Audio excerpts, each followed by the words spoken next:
এখন সল্টলেকের এই রাস্তা, বিশেষ করে রাস্তাগুলোর অবস্থা খুবই খারাপ।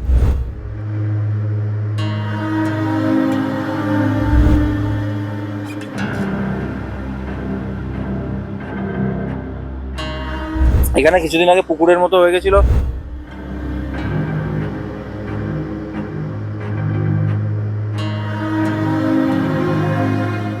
এর আগের পর্বে আমরা দেখিয়েছিলাম আপনাদেরকে সেক্টর 5-এর ভাঙা রাস্তার ছবি, আর আজ আমরা পৌঁছে গেছি সেক্টর 3 সল্টলেকে। এই মুহূর্তে আমি আছি এফসি ব্লকে, ঠিক উমেশচন্দ্র কলেজের পেছনের দিকে। আপনাদের রাস্তাটা একবার দেখিয়ে দিই যে খুব গুরুতর অবস্থা দেখতে পাচ্ছি, বড় বড় গাঁঠা, যার জন্যে গাড়ি চলাচলের জন্যে সমস্যার সৃষ্টি তৈরি হচ্ছে, দেখতেই পাচ্ছেন।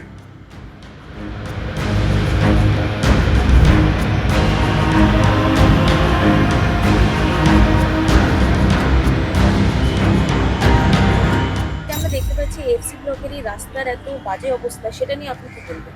না, খুবই খারাপ অবস্থা। এটা আপনাদের যাওয়া আসার খুব অসুবিধা, রিক্সা তো চালানোর তো খুবই অসুবিধা। এটা তো অ্যাক্সিডেন্ট প্রোন এরিয়া হতে পারে, এখানে কি আগে এরকম হয়েছে? না, অ্যাক্সিডেন্ট হয়নি। এখন তো সরকার যে পাল্টেছে, অনেক রাস্তায় মেরামত চলছে আমরা দেখতে পাচ্ছি, তো এই রাস্তার কবে হবে কিছু জানেন? না, সেটা জানি না। এই রাস্তাটা হওয়া দরকার। রাস্তার খারাপ অবস্থার জন্য গাড়ি ঘোড়ায় যেতে অসুবিধা হচ্ছে, তারপর জল জমে যাচ্ছে, এগুলোর জন্য সাধারণ মানুষের অসুবিধা হচ্ছে। আর এটা তো একটা অ্যাক্সিডেন্ট প্রোন এরিয়া হতে পারে স্কুল স্টুডেন্টসদের জন্য, বাকি যানবাহনের জন্য। বড় বড় গাড়িটা যেহেতু আছে এখানে, বড় বড় গাড্ডার জন্য গাড়ি কোনো সময় অটো, 3 চাকার অটো তো পাল্টি হয়ে যাওয়ার ভয় আছে। সরকারের কাছে কি আবেদন আপনার? সরকার যাতে এগুলোর দিকে নজর দেয়, এগুলো যাতে করে, সেটাই আবেদন। তখন আমরা যখন যাই হয়তো হেঁটে কান্না জলে ভিজে যাই, তখন হয়তো কোনো সময় দেখতে পেলে না হুঁচট খেয়ে পড়ে যায়। আর যে সরকার যে পাল্টেছে, অনেক রাস্তায় মেরামত চলছে। হ্যাঁ, অনেক জায়গায় চলছে, এখনো তো এই দিকটা আসেনি এখানে। হ্যাঁ, এটা কি অনেকদিন ধরেই রাস্তা এরকম ছিল নাকি এর আগে? অনেক আগের থেকে। হ্যাঁ।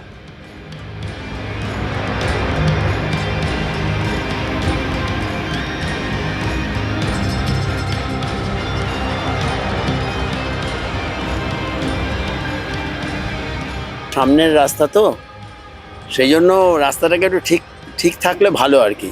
অনেকগুলো পটহোলস হয়ে আছে, বিশেষ করে ওইখানটা একটা মাঝখানে একদম লম্বা পটহোল হয়ে আছে, তাতে আর কি অসুবিধা হয়। অন্য গাড়ি ঠাড়ি প্রচুর যায়, প্রচুর ভিড় হয় সেইটা। আর এদিকটাই কিন্তু জল জমে না, এদিকটায় জল জমেছিল। এই মুহূর্তে আমি এফএ ব্লকে ভারতীয় বিদ্যাভবন স্কুলের সামনে রয়েছি। এখানেও যদি আপনারা লক্ষ্য রাখেন যে এই সোজা রাস্তার ঠিক সেই একই অবস্থা, বড় বড় ফাটল তৈরি হয়েছে, বড় বড় গর্ত আছে, যার জন্য স্কুল বাস এবং স্কুল স্টুডেন্টসের যাতায়াতেও সমস্যার সৃষ্টি হয়েছে। এটা তো আমরা প্রথম থেকেই দেখে আসছি, এরকমই অবস্থা রাস্তার। পুরো চারিদিকে এরকম ভাঙাচোরা রয়েছে, বাচ্চাদের খুবই অসুবিধা হয় যাতায়াত করতে। জল চারিদিকে হয়ে থাকে, একদম খুব অসুবিধা হয়। আমাদেরও নিয়ে যেতে খুবই অসুবিধা হয়। সরকারের কাছে কি আবেদন? একটাই আবেদন, ভালো রাস্তাটা হোক, জল যাতে না জমে, এটাই চাইবো আমরা। আচ্ছা, এরকম রাস্তা কি মানে এটা কি আগে থেকে ছিল নাকি? দেখুন, আমার ছেলে 7-এ পড়ে এবং 7 পর্যন্ত যতটুকু দেখেছি তাই এই একই রাস্তা দেখে যাচ্ছে। স্থানীয়দের দাবি যে এখানে যখন বৃষ্টি হয়, এখানে 1 হাঁটু জল জমে যায়, যার জন্য এখানে যাতায়াত খুব বিপজ্জনক হয়ে পড়ে।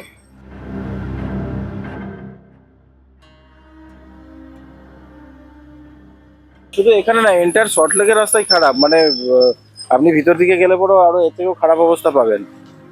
এখানে কিছুদিন আগে পুকুরের মতো হয়ে গেছিল, তারপরে দেখছি এখন ঘ্যাস ট্যাস ফেলে ঠিক করেছে। বাট এত বড় বড় বাস যায়, পুরো বাসগুলো সব সেক্টর 5 হয়ে যায়। এখান থেকে বাসগুলো ফুললি লোডেড থাকে, মানে প্রচন্ড পরিমাণে এফেক্টেড হচ্ছে জায়গাটা। সরকারের কাছে আপনাদের কি আবেদন?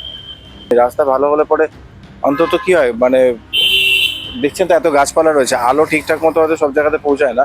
রাত্রিবেলার দিকে বড় সড়ো অ্যাক্সিডেন্ট হয়ে যায়, মানে অনেকবার হয়েছে। বেশ কিছু স্কুটিতে ধাক্কা লেগেছে, প্লাস এখান থেকে যে টোটোগুলো যায়, টোটোগুলো একটা করে পাশ কাটিয়ে যায়, কখনো অটো যায়, একটা সাইড কাত হয়ে যায়। এই ধরনের প্রবলেম রেগুলার লেগে থাকে।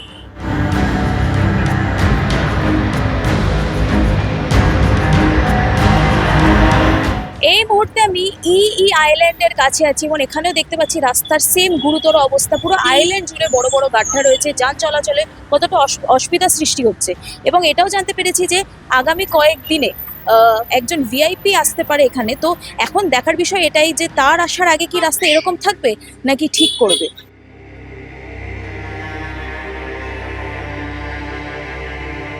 জনগণের সমস্যা হচ্ছে, একটু রাস্তাঘাট ভালো হলে একটু ভালো হতো। মন্ত্রী আমাদের শুভেন্দু অধিকারী, আপনি তো প্রতিদিনই এই রাস্তায় যাতায়াত হ্যাঁ আমি যেন যাতায়াত করি। করেন। এই বড় বড় গাড্ডাগুলো এড়াতে বিপজ্জনক। হ্যাঁ বিপজ্জনক। কেন একটা পরিকল্পিত শহর যেভাবে আমরা আগে দেখে এসেছিলাম, এখন সল্টলেকের এই রাস্তা, বিশেষ করে রাস্তাগুলোর অবস্থা খুবই খারাপ।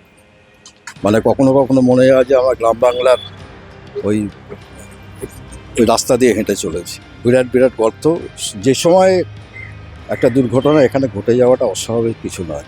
বিশেষ করে এই মোড়ের দিকে, মোড়ের মাথায় যেসব বড় বড় গর্ত, এবং আপনি যদি এখান থেকে আমাদের ওই বিদ্যুৎ ভবনের পেছনের দিকে রাস্তাটা যান, একটা অত্যন্ত গুরুত্বপূর্ণ রাস্তা। এবং ব্লকের ভেতরে, বিভিন্ন ব্লকের ভেতরে যে সমস্ত রাস্তাগুলো আছে সেগুলো অনেক দিন এখানে মানে কী বলবো, সেইভাবে সংস্কার হয়। এটাই ছিল আজকের গ্রাউন্ড রিপোর্ট। রাস্তার এই সমস্যার সমাধান কবে হবে সেটা নিয়ে অপেক্ষায় রয়েছে এলাকাবাসীরা।